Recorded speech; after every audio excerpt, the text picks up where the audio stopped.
Every year, more than 1.3 million people are killed in road traffic. That's the equivalent to the population of cities like Prague or San Diego.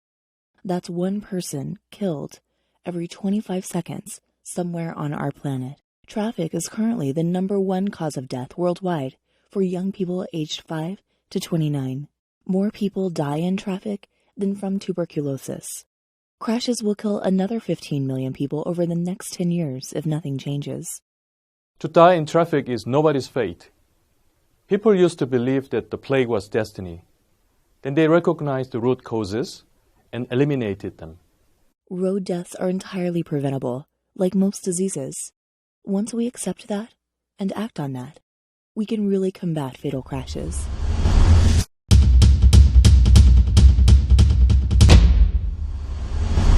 Nine out of 10 road deaths occur in low and middle income countries, even accounting for population size.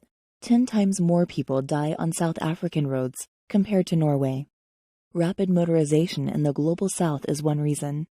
China now has 10 times more cars than 15 years ago.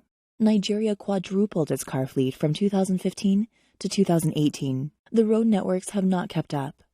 Also, many vehicles are unsafe. 80 to 90% of cars in Africa are secondhand. Often, there are those no longer considered safe in rich countries. Even new imports often come with substandard safety features. In many countries, powered two-wheelers dominate the streets and the crash statistics. In Malaysia, motorcyclists account for 60% of the road deaths and 75% in Cambodia. Road crash statistics from many countries are often inaccurate. Improving data is one building block to steer action that could stop the carnage.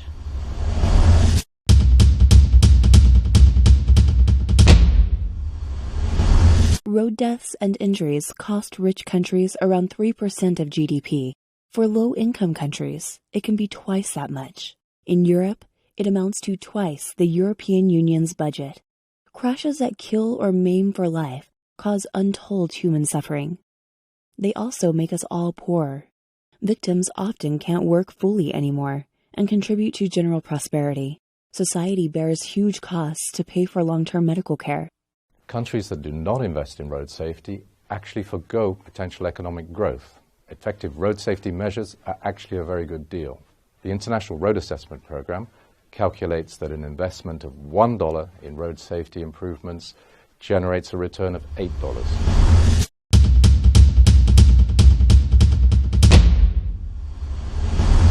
Up to 50 million people suffer serious injuries in traffic crashes every year. Road deaths grab headlines, but they're really only the tip of the iceberg. Bringing down the number of road deaths may look like success, but what's the point if the crash victims only just survive? Sure, they won't appear in the fatality statistics. They will still suffer severe, probably life-changing injuries. But shifting the focus on injury risks automatically also reduces the risk of injuries that are deadly.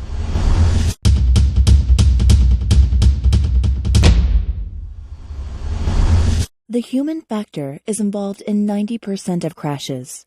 Vehicle automation can help limit behavioral mistakes. Advanced driver support technology is already at work in many modern cars, trucks, and buses. Volvo Group believes crashes are preventable. Our safety vision is zero accidents involving our products. Together with a safe systems approach, the new and rapidly maturing technologies provide great potential to create a truly sustainable transport system, all to safeguard lives in and around our vehicles and machines. Will sensors and computers put an end to all car collisions? Automation has a huge potential for reducing crash risks, but it might also create new ones, especially during the transition. Full automation of all vehicles is decades off, certainly in poor countries that have the most road deaths. Until then, we'll have to deal with mixed traffic and situations where control of the car switches between the computer and the human. This will make traffic more complex, not less. Our answer should not be to shift the burden, like requiring pedestrians to wear transponders. The vehicles themselves must be safe. For that, we need more staged testing and also in-depth analysis of the safety-related data these vehicles produce, for instance, about near misses. Most of all, Automated driving must be conceived as a core part of a fundamental, comprehensive, safe system approach.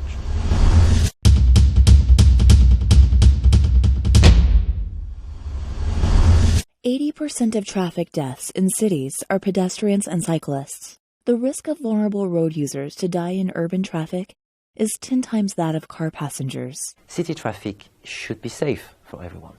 Moving about without fear is a core feature of a livable city. If cities focus on protecting children and senior citizens, it will make traffic safer for all. If people feel safe walking and cycling, they will take fewer car trips.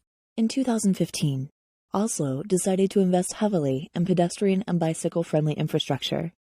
In 2019, not a single pedestrian or cyclist died on the streets of Norway's capital.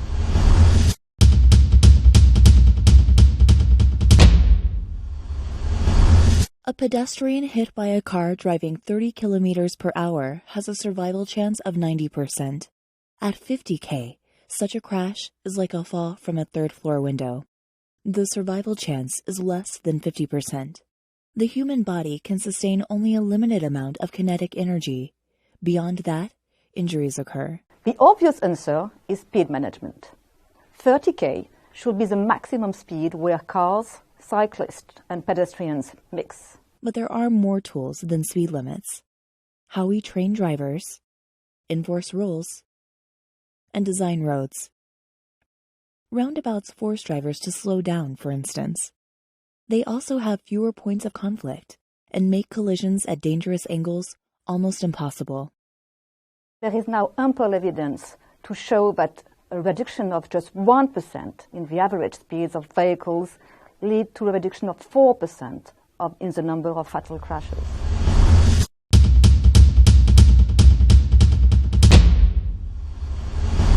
% of e-scooter crashes end with head injuries, twice as many as with bicycles, according to a recent U.S. study. The bicycle has long been a favorite for shorter trips. Recently, electric bikes, e-scooters, and also more exotic devices have become hugely popular.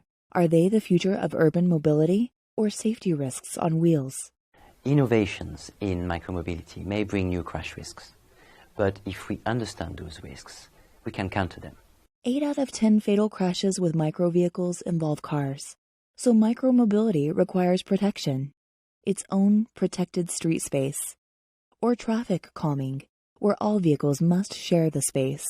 Street design must also serve the safety of those using microvehicles. If we can make it safe, micromobility rhymes with opportunity, that of shaping a sustainable urban mobility landscape.